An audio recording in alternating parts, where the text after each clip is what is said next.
नाखून खाने वाली बहू। सुशीला जी बड़ी उदास होकर घर के बाहर बैठी हुई थी। तभी उनकी पड़ोसन कांता वहां पर आ गई। अरे क्या बात है सुशीला बहन, आज इतनी उदास क्यों हो? अरे क्या बताऊं कांता बहन, जब से घर में बहू आई है तब से आफत आ गई है। अरे ये आप क्या कह रही हैं? आप तो इतना खुश होकर अपने बेटे की शादी करके बहू घर लेकर आई थी। अब क्या हुआ? बहू ने कोई तमाशा खड़ा कर दिया क्या? नहीं नहीं बहन जी, तमाशा तो कोई खड़ा नहीं किया। फिर क्या बात है? क्या बहू ठीक से काम नहीं करती या फिर आपको उल्टे सीधे जवाब देती है? ऐसी भी कोई बात नहीं, मेरी बहू तो घर के सारे काम खुद अकेले ही निपटा देती है और मुझसे तो बड़े प्यार से बात करती है। अरे बहन जी, जब आपकी बहू सारे काम इतने अच्छे से करती है, आपसे झगड़ा नहीं करती, फिर आप परेशान क्यों हैं? अब क्या बताऊं, मेरी बहू को नाखून चबाने की आदत है। जब देखो तब नाखून चबाती रहती है। परेशान हो गई हूँ इस वजह से मैं। अरे तो इसमें आपको क्या परेशानी? चबाती है तो चबाने दो। अरे बहन जी, शर्म आती है। घर पर कोई मेहमान या मिलने वाला आ जाए और वो बार बार हमसे पूछे कि आपकी बहू इस तरह नाखून क्यों खा रही है। अब आप ही बताइए क्या जवाब दें उनको। अरे तो फिर आप अपनी बहू को समझाने की कोशिश कीजिए कि इस तरह की हरकत ना किया करे। क्या करूं? वो कहती है कि उसकी बचपन की आदत है, छुड़ाना बहुत मुश्किल है मम्मी जी। मेरी तो कुछ समझ में नहीं आता। चलिए, मैं आपकी बहू को समझाने की कोशिश करती हूँ। आइए आइए, अंदर आइए, इसी बहाने बहू से भी मिल लीजिए। क्या पता आपकी बात उसकी समझ में आ जाए। सुशीला और कांता दोनों घर के अंदर चले जाते हैं। वहां पर सुशीला की बहू प्रिया घर का कुछ काम कर रही थी। कांता को देखते ही प्रिया उनके पास आ जाती है। नमस्ते आंटी जी, कैसी हैं आप?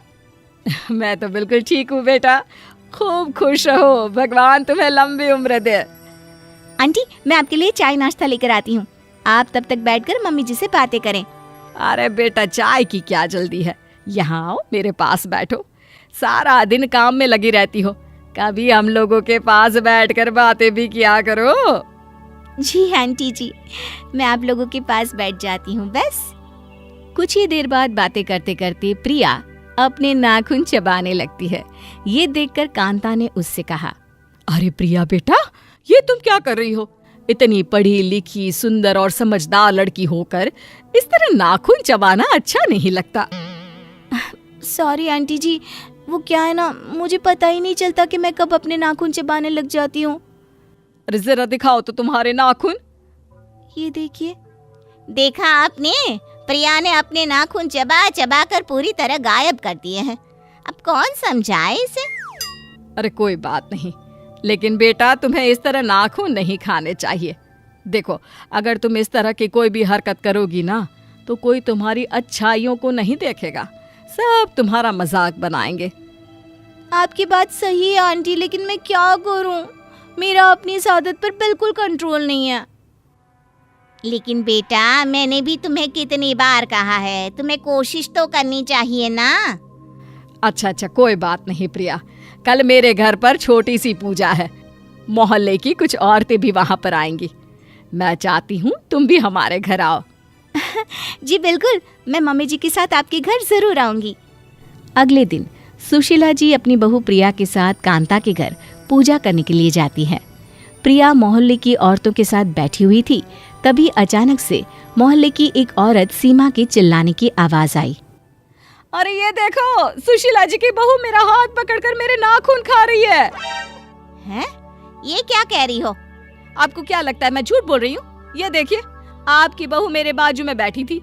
अरे मैं तो भगवान के ध्यान में इतनी मस्त थी, इसने मेरा हाथ उठाया और लगी मेरे नाखून खाने। क्यों प्रिया बहू, तुमने सीमा के हाथ के नाखून भी खाए क्या? मुझे माफ कर दीजिए मम्मी जी, वो मेरे हाथ के नाखून पूरी तरह खत्म हो गए थे, इसलिए मुझे लगा। अरे चुप करो बहू, आज तुमने सारे मोहल्ले वालों के सामने मेरा मजाक बनाकर रख दिया। अरे प्रिया बेटा, मैंने तुम्हें कल ही तो समझाया था कि तुम्हें इस तरह की हरकत नहीं करनी चाहिए। इसमें मेरी कोई गलती नहीं है, मुझे पता ही नहीं चला कि अपने नाखून खाते खाते कब मैं सीमा आंटी की नाखून चबाने लग गई। अरे कैसी पागल बहू है आपकी, इसका कुछ इलाज क्यों नहीं करवाते? अरे ऐसा भी कोई होता है क्या, इंसान अपने नाखून छोड़कर बाजू वाले के नाखून चबाने लगे? सीमा की बात सुनकर मोहल्ले की सारी औरतें हंसने लग जाती है। ये देखकर सुशीला जी को बिल्कुल अच्छा नहीं लगता और वो प्रिया पर नाराज होती है और उसे घर ले आती है। पूरे मोहल्ले के सामने आज तुमने हमारा मजाक बनवा कर रख दिया। मम्मी जी मुझे माफ कर दीजिए, मुझसे बहुत बड़ी गलती हो गई। बहू, आखिर तुम अपनी आदत छोड़ क्यों नहीं देती? मैं कोशिश करूंगी मम्मी जी। कुछ दिन और इसी तरह बीत जाते हैं, लेकिन प्रिया की नाखून खाने की आदत अभी तक खत्म नहीं हुई। तभी एक दिन प्रिया के पेट में जोरों से दर्द होता है। मम्मी जी मेरे पेट में बहुत जोर से दर्द हो रहा है। अरे क्या हुआ? कुछ देर पहले तक तो तुम बिल्कुल ठीक थी। पता नहीं मम्मी जी, बहुत दर्द हो रहा है, मुझे डॉक्टर के पास ले चलिए ना। अच्छा ठीक है, मैं तुम्हें डॉक्टर के पास ले चलती हूँ। सुशीला जी, आपकी बहू के पेट में नाखूनों का गुच्छा बन गया है और इसे ऑपरेशन से ही बाहर निकाला जा सकता है। क्या ऑपरेशन? ये क्या कह रहे हैं आप डॉक्टर साहब? मुझे ऑपरेशन से बहुत डर लगता है। अब डरने से क्या होगा प्रिया जी, आप जिस स्पीड से नाखून खाती हैं उससे ये सब तो होना ही था। हे भगवान, ये क्या हो गया? मेरे नाखून खाने की आदत की वजह से मुझे ये सब सहना पड़ रहा है। बहू, अगर तुमने वक्त रहते मेरी बात मान ली होती तो आज तुम्हारे साथ ये सब ना हुआ होता। 2 दिन बाद आप मेरे हॉस्पिटल वापस आ जाना, मैं आपके पेट का ऑपरेशन करके सारा गुच्छा बाहर निकाल दूंगा। डॉक्टर साहब, क्या इसका और कोई इलाज नहीं है? नहीं, और कोई इलाज नहीं है। और हाँ, अगर एक बार ऑपरेशन होने के बाद आपने फिर से नाखून खाना शुरू किया तो अगली बार ऑपरेशन करना भी मुश्किल होगा। फिर तो सीधा भगवान जी ही इसका इलाज करेंगे। नहीं डॉक्टर साहब, मुझे इतनी जल्दी भगवान के पास नहीं जाना। 2 दिन के बाद सुशीला जी अपनी बहू प्रिया को डॉक्टर के पास लेकर जाती है। प्रिया को हॉस्पिटल में एडमिट करने के बाद उसे ऑपरेशन थिएटर में ले जाया जाता है। 1 घंटे के बाद जब प्रिया होश में आती है। मम्मी जी, मेरा ऑपरेशन ठीक से तो हो गया ना? मुझे कुछ होगा तो नहीं ना?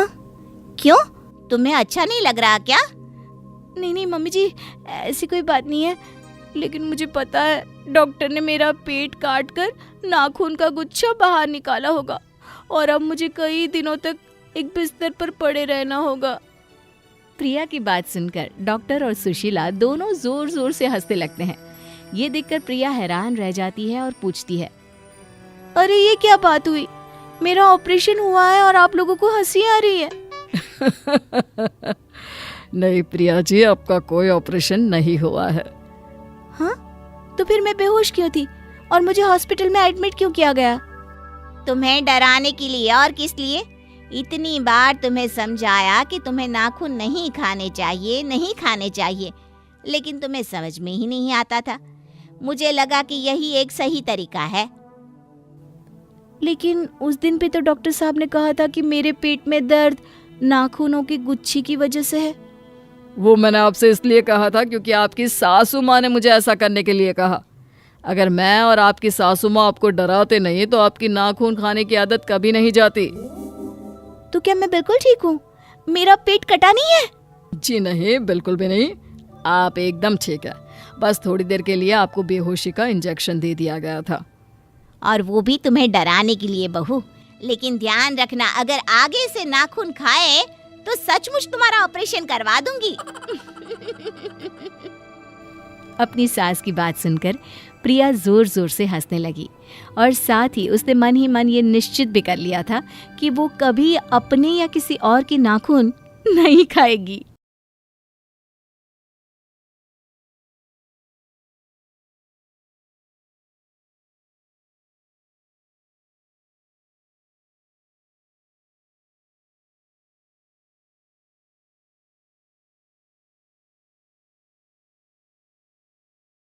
स्काई से डरते जैसे सुपर हीरो, साथ में हो टीम, फिर क्या हो डरो। लूट की रेस, हेल्थ का ध्यान, हर मूव में होता एक नया plan. Fire emoji, free fire बच्चों का प्यारा गेम, हर दिन होता इसका नया फेम। खेलो मगर पढ़ाई भी साथ, तभी बनेगा असली सच्चा चैंपियन। नाथ पार्टी पॉपर इमोजी। तो गो चलो बच्चों मैदान में फ्री फायर खेलने, गन उठा लो हाथों में, दुश्मन को ढेर करने। लोबी में सब बैठे हैं, कर रहे तैयारी, बुश में छिपा बैठा है, दुश्मन की है बारी। ग्लो वॉल लगाओ जल्दी, जोन भी आ गया, हेडशॉट से बोया तूने, फिर से जलवा दिखा दिया। डीजे आलो का